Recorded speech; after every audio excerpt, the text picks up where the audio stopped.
Biryani செஞ்சுக்கிறோம். First எண்ணெய் ஊற்றிட்டு நல்லா வதக்கிக்கணும். அதுக்கப்புறம் பட்டை லவங்க போட்டுன்னு இப்போ வெங்காயம் போட்டு வதக்கிக்கிறோம். மசாலா இஞ்சி பூண்டு பேஸ்ட் போட்டுருக்குறோம்.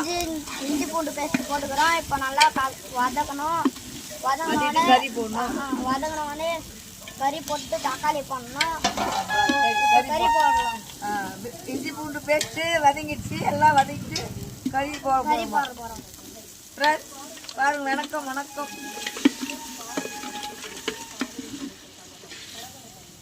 தக்காளி போடுறோம்.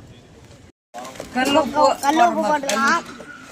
தேவையான கல்லு மிளகாத்தூள், பெரிய மிளகாத்தூள் கொஞ்சம் போடுற பாருங்க.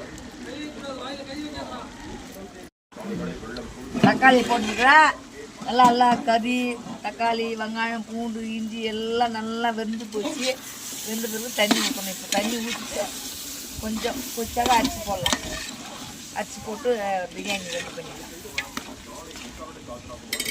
வீட்டில் இருக்கிறத வச்சு சிம்பிளாக பீஃப் பிரியாணி போடுறேன் பசங்களுக்கு.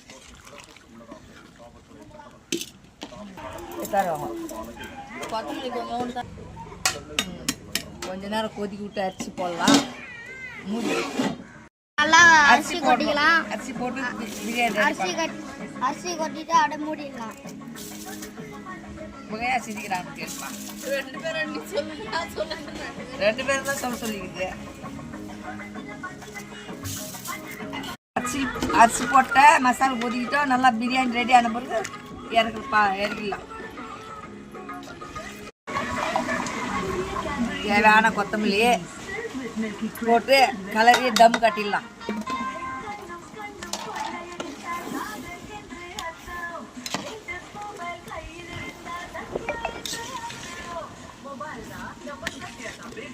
இறக்கிடலாம் பாருங்க. Friends biryani ready. Baby biryani ready பண்ணிட்டேன். சாப்பிட்லாம் வாங்க.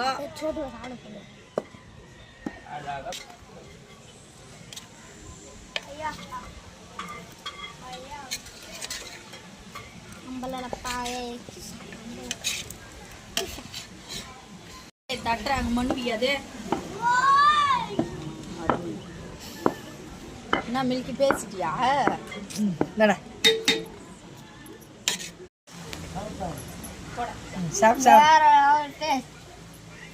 பிரியாணி ரெடி. சாப்பிட்றான் பார். பையனுக்கு போட்டுருக்குறேன். சாப்பிட்றான். நீங்களும் வாங்க சாப்பிட்லாம். ஃப்ரெண்ட்ஸ் கமெண்ட் பண்ணுங்கள், லைக் பண்ணுங்கள், ஷேர் பண்ணுங்கள்.